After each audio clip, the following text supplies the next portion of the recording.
Hello guys, good morning. मैं हूं लखन बारोलिया। मैं बीएससी नर्सिंग सेकेंड ईयर की एक subject medical surgical nursing first का एक टॉपिक लेके आया हूं। जैसे किडनी डिजीज़ के अंदर है नेफ्रोटिक सिंड्रोम मान लो या नेफ्रोसिस। एनाटॉमी पढ़ चुके हैं अपन पहले। अब आते हैं अपन इसके डिसऑर्डर्स के अंदर। डिसऑर्डर्स में पहला डिसऑर्डर पढ़ेंगे अपन नेफ्रोसिस सिंड्रोम। मैं इससे पहले आपको एक बात बताना चाहता हूँ, जिसको भी कोई भी चीज़ समझ में ना आए तो प्लीज़ कमेंट करके मेरे को ये बताए कि हमारे को ये चीज़ समझ में नहीं आ रही है, और साथ ही चैनल को लाइक और सब्सक्राइब भी करें। तो मैं आगे आपको नेक्स्ट पढ़ा रहा हूँ आज नेफ्रोसिस सिंड्रोम। नेफ्रोसिस सिंड्रोम में अपन देखेंगे इंट्रोडक्शन। नेफ्रोसिस सिंड्रोम में पहले क्या देखेंगे? इंट्रोडक्शन। तो मैं आपको इंट्रोडक्शन दिखा रहा हूँ अच्छे से। ये देखो, फर्स्ट लिखा हुआ है it is a kidney disorder. ये कैसा डिसऑर्डर है? Kidney disorder resulting from excreting to protein through the urine. इसका मतलब ये है, इस डिसऑर्डर के अंदर प्रोटीन का लॉस होना होता है। किसके थ्रू? यूरिन के थ्रू, जिसके कारण क्या होती है? स्वेलिंग आती है एंकल के अंदर, फिट के अंदर, अराउंड आइज़ के ऊपर फोमी यूरिन भी आता है। फोमी यूरिन के साथ ओबेसिटी होने लगती है और फटीग पेशेंट को फील होती है। ये सारे साइंस दिखाई देते हैं। ऐसे ही नेक्स्ट देखते हैं अपन इसमें, usually cause by damage to glomeruli in the kidney. इसमें क्या होता है, जो किडनी की ग्लोमेरुलाई होती है, ग्लोमेरुलस के अंदर आती है, वो क्या हो जाती है? डैमेज होती है। Certain kidney disease. किसके कारण? किडनी डिजीज के कारण। समझ में आया? नेक्स्ट देखते हैं अपन इसकी इटियोलॉजी। अपन ने जैसे अभी देखा इंट्रोडक्शन में समझ में आया होगा, ये किडनी डिसऑर्डर है। इसमें क्या होता है? प्रोटीन का लॉस होता है यूरिन के थ्रू, और साथ ही साथ इसमें कुछ प्रोटीन लॉस होने के कारण काफ़ी चीज़ें ऐसी होती है जो अपने को दिखाई देती है, जैसे कि थकान होना, पेट का मोटापा बढ़ना, या फोमी यूरिन का आना, आँखों के चारों ओर स्वेलिंग आना, एंकल और फिट में स्वेलिंग आना। ये चीज़ें अपने को दिखाई देती है। ये किसके कारण होता है? Kidney disease. कोई अचानक किडनी डिजीज़ के कारण क्या होता है? ग्लोमेरुलाई क्या हो जाती है? डैमेज होने लग जाती है, उसके कारण ये होता है। समझ में आया? नेक्स्ट देखते हैं अपन इसकी ईटियोलॉजी एंड कोजेज। इसकी ईटियोलॉजी कोजेज देखते हैं अपन। तो ईटियोलॉजी कोजेज में सबसे पहले हमने लिखा है एक मिनिमल चेंजेस डिजीज। ये मिनिमल चेंजेस डिजीज कैसा डिसऑर्डर है? किडनी डिसऑर्डर है। ये किडनी के अंदर होने वाला डिसऑर्डर है। इसके अंदर ये किडनी डिसऑर्डर है।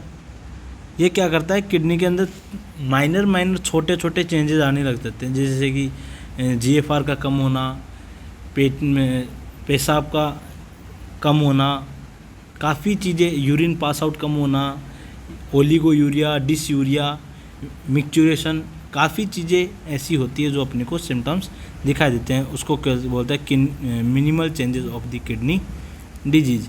इसमें क्या होता है? मिनिमल चेंजेस आते हैं किडनी डिजीज़ के अंदर। नेक्स्ट देखते हैं फोकल सेगमेंटल ग्लोमेरुलोसिस। फोकल सेगमेंटल ग्लोमेरुलोसिस ये क्या होता है? ग्लोमेरुलस के अंदर डेक्सट्रेशन होने लगता है। किसका? ग्लोमेरुलाई का, जिसके कारण उसमें फोकल सेगमेंट यानी कि उसमें उसका स्वेलिंग या उसका बढ़ना ऐसा फील होता है, दिखाई देता है। नेक्स्ट होता है मेम्ब्रस नेफ्रोपैथी, मेम्ब्रस नेफ्रोपैथी के कारण भी हो सकता है। फोर्थ नंबर पे आता है डायबिटिक किडनी डिजीज़।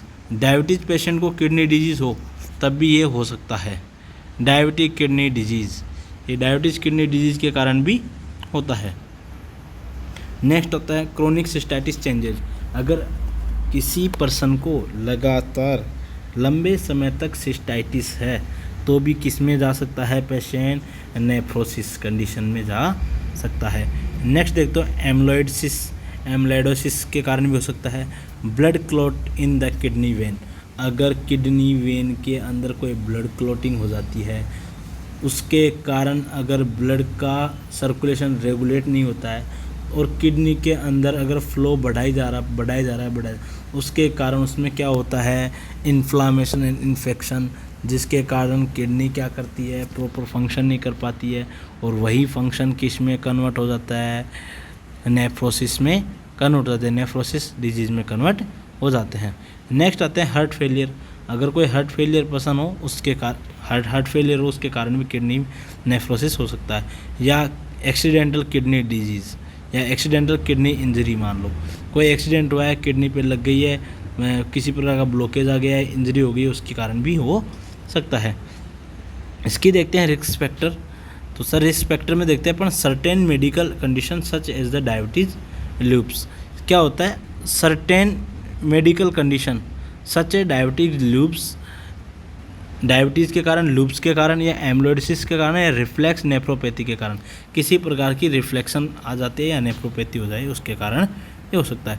नेक्स्ट इसका रिस्क फैक्टर होता है सर्टेन इन्फेक्शन सच एज, अचानक किसी प्रकार का इन्फेक्शन है, जैसे कि HIV, hepatitis B, hepatitis C और मलेरिया जैसा इन्फेक्शन हो, तो उसके कारण भी क्या हो जाता है, उसके कारण भी रिस्क होती है किसकी, नेफ्रोसिस होने की। नेक्स्ट आता है इसमें सर्टेन मेडिकेशन सच एज नसेड्स, अचानक कोई मेडिकेशन बॉडी में चेंजेस ला दे, जैसे कि एग्जांपल नसेड्स के कारण भी, यानी कि non steroidal anti inflammatory drugs होती है, उसके कारण भी क्या हो सकता है, नेफ्रोसिस हो सकता है। यहाँ तक समझ में आया। चलो नेक्स्ट देखते हैं अपन पैथोफिजियोलॉजी। मैंने आपके लिए स्पेशल पैथोफिजियोलॉजी तरीके से बनाई है, आपको एक एक स्टेप बाय स्टेप समझाऊंगा। पहले अपन देखते हैं कोई भी इटियोलॉजिकल कॉजेज लेते हैं, कोई भी इटियोलॉजिकल कॉजेज, जैसे कि ग्लोमेरुलर डैमेजिंग, सबसे बड़ा इटियोलॉजी फैक्टर अपन लेते हैं, उसके कारण क्या होता है, ग्लोमेरुलर डैमेजिंग। अगर ये ग्लोमेरुलस या ग्लोमेरुलर अगर डैमेज हो रहा है तो हमेशा परमीबिलिटी बढ़ जाएगी ग्लोमेरुलस कैप्सूल की, किसके प्रति, प्रोटीन के थ्रू, किसके थ्रू, प्रोटीन के थ्रू। अब यही क्या करेगी, अगर प्रोटीन की ग्लोमेरुलस बढ़ जाए तो प्रोटीन की कमी आएगी, क्योंकि प्रोटीन ज़्यादा लॉस हो रहा है, प्रोटीन लॉस हो तो प्रोटीन यूरिया हो जाएगा, प्रोटीन थ्रू आउट हो रहा है किसके, यूरिन का, तो प्रोटीन यूरिया कितना हो रहा है, 3.5 ग्राम पर 24 घंटे, 24 आवर। ये समझ में आ गया, 24 घंटे के अंदर 3.5 ग्राम निकल रहा है, क्या, protein through the urine. Next देखते हैं, ये प्रोटीन यूरिया कंडीशन हो गई। इसके कारण अगर प्रोटीन यूरिया होगा तो इंक्रीज रीनल कैटाबॉलिज्म, यानी कि यूरिन का कैटाबॉलिज्म बढ़ जाएगा, जिसके कारण क्या होगा, एल्बुमिन क्या होगा, लेस देन, कम हो जाएगा, घट जाएगा, क्योंकि एल्बुमिन किसका टाइप है, प्रोटीन का रूप है एल्बुमिन। अब ये एल्बुमिन कम हो गया तो क्या होगा, एल्बुमिन डिक्रीज हो गया, कितना, लेस देन 3.4 mg/dl, इसका एल्बुमिन लेवल हो जाएगा, जिसके कारण एल्बुमिन अगर लेवल लो हो रहा है तो दो कंडीशन बनेगी। फर्स्ट कंडीशन, एक कंडीशन में क्या होगा, डिक्रीज प्लाज्मा ऑन्कोटिक प्रेशर, क्या होगा, प्लाज्मा का ऑन्कोटिक प्रेशर क्या हो जाएगा, कम। और सेकंड कंडीशन में क्या होगा,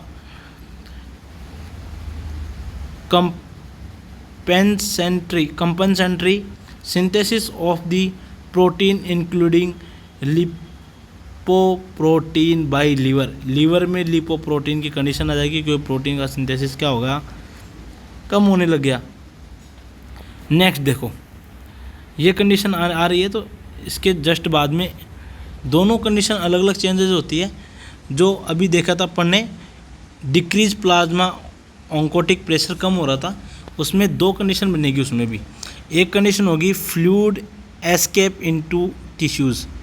टिश्यूज़ के अंदर क्या हो गया, फ्लूइड क्या होने लग गया, रुकने लग गया। एस्केप का मतलब इस पेशेंट अपनी जगह पे रुकने लग गया। अगर ऐसे फ्लूइड रुकेगा तो क्या कोज होगा, एडिमा। क्या कोज होगा, एडिमा। यहाँ तक समझ में आया। नेक्स्ट कंडीशन आ रही है जिसमें क्या होता है, डिक्रीज प्लाज्मा वॉल्यूम। क्या कम हो रहा है, प्लाज्मा वॉल्यूम क्या हो रहा है, उसमें कम हो रहा है। तो प्लाज्मा वॉल्यूम कम हो रहा है तो क्या होगा, जीएफआर भी घटेगा। ग्लोमेरुलस फिल्ट्रेशन रेट क्या होगी, घटेगी, क्योंकि किडनी के पास क्या नहीं जा रहा, वॉल्यूम नहीं जा रहा किसका, प्लाज्मा का, तो वो किसको फिल्टर करेगा, इसलिए जीएफआर घटेगी। जीएफआर घटेगी तो इंक्रीज होगा कौन सी, एल्डोस्टेरोन का। एल्डोस्टेरोन हार्मोन होता है, उसका क्या होगा, इंक्रीज, वो बढ़ेगा, जो कि एड्रेनलिन ग्लैंड से सीक्रेट होता है। एल्डोस्टेरोन बढ़ेगा। अगर एल्डोस्टेरोन बढ़ेगा तो सीधा सोडियम वाटर रिटेंशन होगा, क्योंकि एल्डोस्टेरोन बढ़ाकर क्या करेगा, सोडियम पोटेशियम पंप को रेगुलेट इनिबिट कर देगा। इनिबिट करेगा तो उसमें सोडियम की मात्रा बढ़ जाएगी, कंसंट्रेशन बढ़ेगी। अगर सोडियम की मात्रा बढ़ेगी तो सोडियम वाटर रिटेंशन होगा, उसके कारण भी क्या होगा, जनरलाइज एडिमा होने लग जाएगा। पूरी बॉडी में क्या हो जाएगा, एडिमा हो जाएगा। और इस एडिमा में सोडियम रिटेंशन के कारण हुए एडिमा के अंदर क्या होती है, पिटिक एडिमा होता है। पिटिक एडिमा के साथ साथ इचिंग होती है, इसमें इचिंग होती है। इचिंग के साथ में इसमें रेडनेस आती है, इसमें रेडनेस आती है। ये काफ़ी चीज़ें इसमें दिखाई देती है।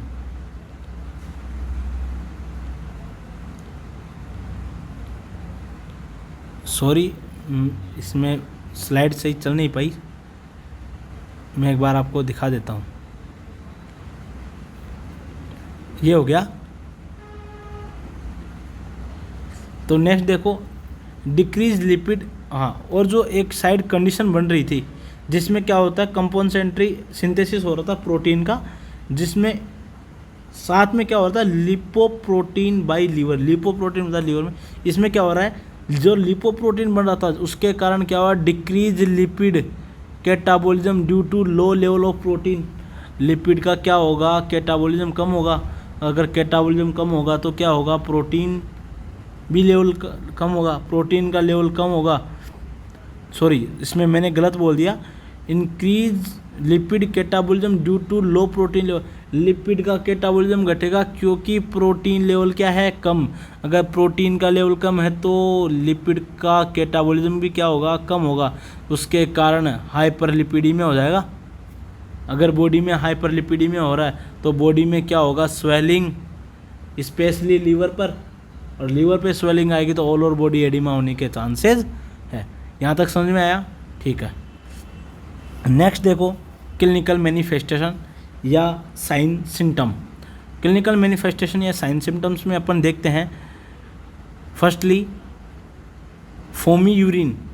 फोमी यूरिन मैंने अभी आपको पहले बताया, फोमी का मतलब कहने का मतलब बदबूदार या हल्का, जिसकी ग्रेविटी ज़्यादा हो, ऐसा फोमी यूरिन दिखाई देगा, गाढ़ापन सा।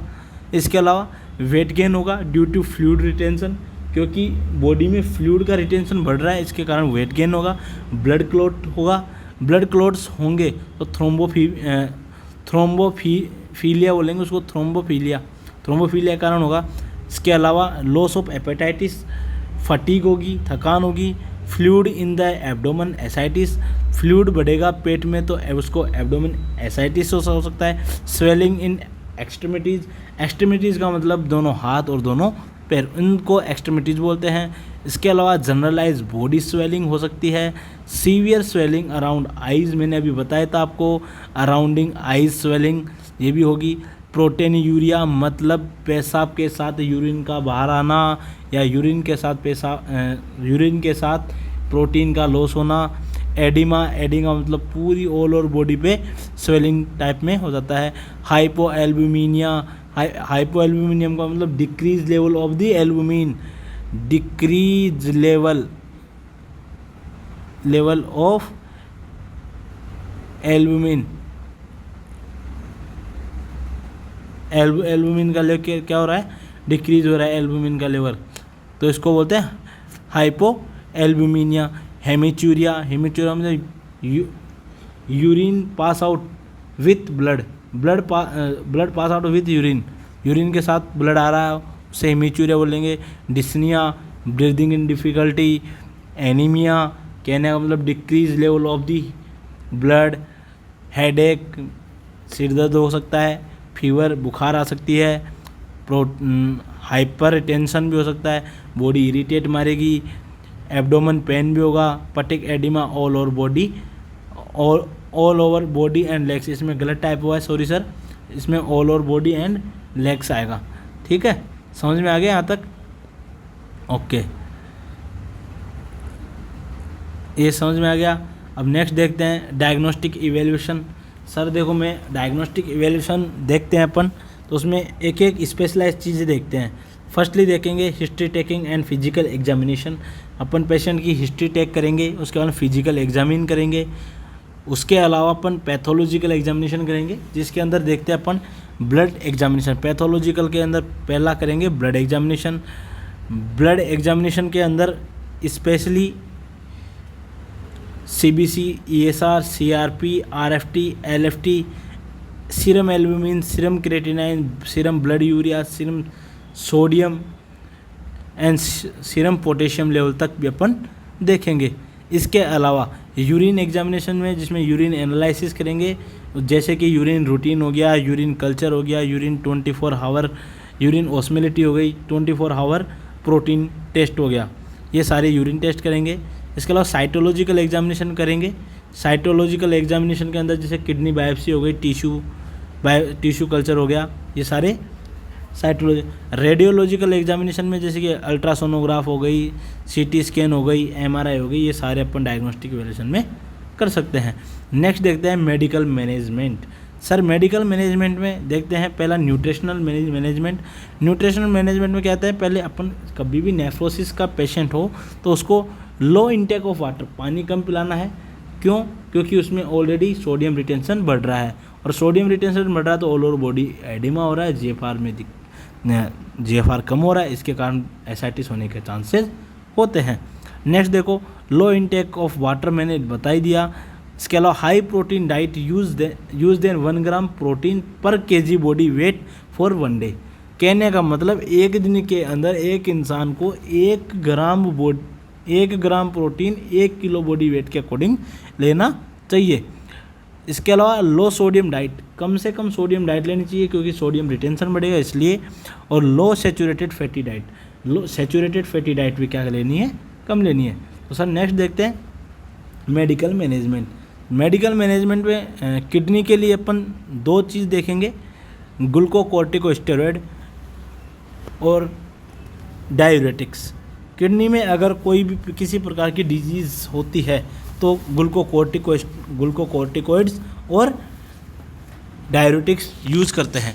इसके अलावा उसके इम्यूनिटी सिस्टम को सप्रेस करना पड़ेगा, उसको इम्यूनोसप्रेसिव एजेंट देना पड़ेगा। इसके अलावा थ्रोम्बोफिलिया ड्रग देनी पड़ेगी थ्रोम्बोफिलिया के लिए, और एंटीबायोटिक्स भी देते हैं अपन, और ऐसी ही इनिबिटर जो कि ब्लड प्रेशर को क्या करेगी, कंट्रोल करेगी। ग्लूकोकॉर्टिकोइड्स का एग्जांपल मैं आपको बता देता हूँ, प्रेडनिसोलोन है। डायूरेटिक्स में अपन ओनली लूप डायूरेटिक्स देंगे, और लूप डायूरेटिक्स में स्पेशली एग्जांपल है फ्रोसेमाइड, और इम्यूनोसप्रेसेंट एजेंट के अंदर साइक्लोफॉस्फामाइड हो सकता है, और थ्रोम्बोफिलिया के अंदर हेपेरिन दे सकते हैं। एंटीबायोटिक में कोई भी H1H2 या ब्रॉड स्पेक्ट्रम ड्रग्स दे सकते हैं। यहाँ तक मेडिकल मैनेजमेंट समझ में आ गया होगा। नेक्स्ट सर अपन देखेंगे नर्सिंग मैनेजमेंट। नर्सिंग मैनेजमेंट में देखते हैं अपन फर्स्टली असेसमेंट जैसे कि ऑब्टेंड वाइटल साइन। अपन क्या करेंगे, पहले वाइटल साइंस देखेंगे।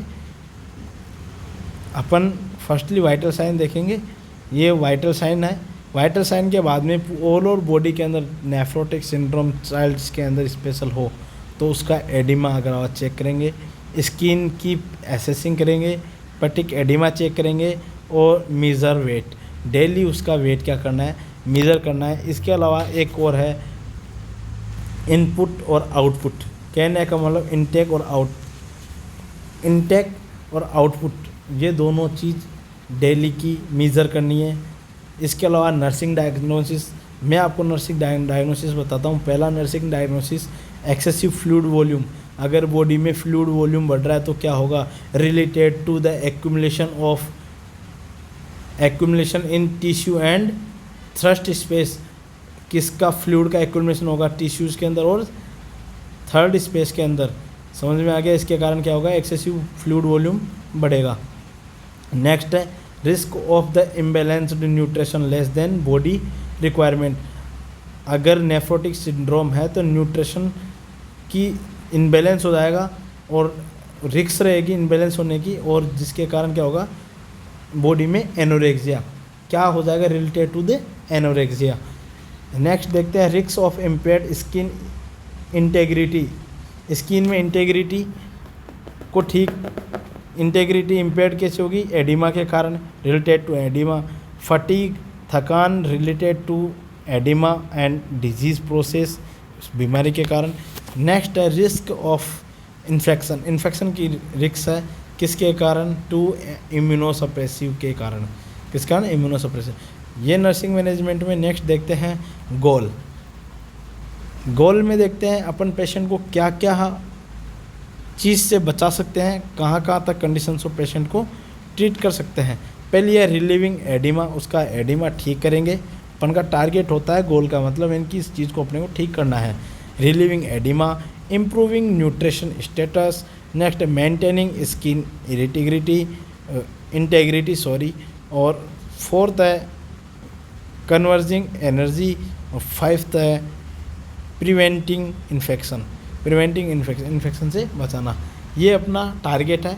अब इस टारगेट को अपन पूरा करते हैं, इसमें इंटरवेंशन करते हैं। इंटरवेंशन में देखते हैं monitoring fluid intake of output, fluid का इनटेक और आउटपुट अपन मॉनिटर करते हैं, नोट करते हैं। इम्प्रूव न्यूट्रिशन इनटेक, कितना न्यूट्रिशन इम्प्रूव हुआ है, न्यूट्रिशन लेने में कितना बेनिफिट हुआ है या एनोरेक्सिया में कितना सुधार आया है, ये चीज़ें अपन इंटरवेंशन में देंगे। प्रोवाइड डायरेटिक्स, अपन उसको डायरेटिक्स देंगे। प्रोवाइड एंटीबायोटिक्स देंगे। प्रोवाइडेड ऑन हाइजीनिक कंटामिनेटेड, कहने मतलब उसको हाइजीन किए हुए कंटामिनेटेड यूज़ करने के लिए देंगे। तो अपनी आज की क्लास यहीं पे समाप्त होती है। मैं नेक्स्ट क्लास लेके आऊँगा नेक्स्ट डिजीज़ के साथ, और आप प्लीज़ चैनल को लाइक और सब्सक्राइब करें।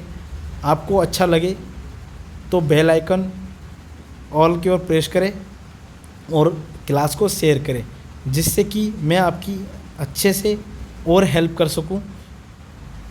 Thank you.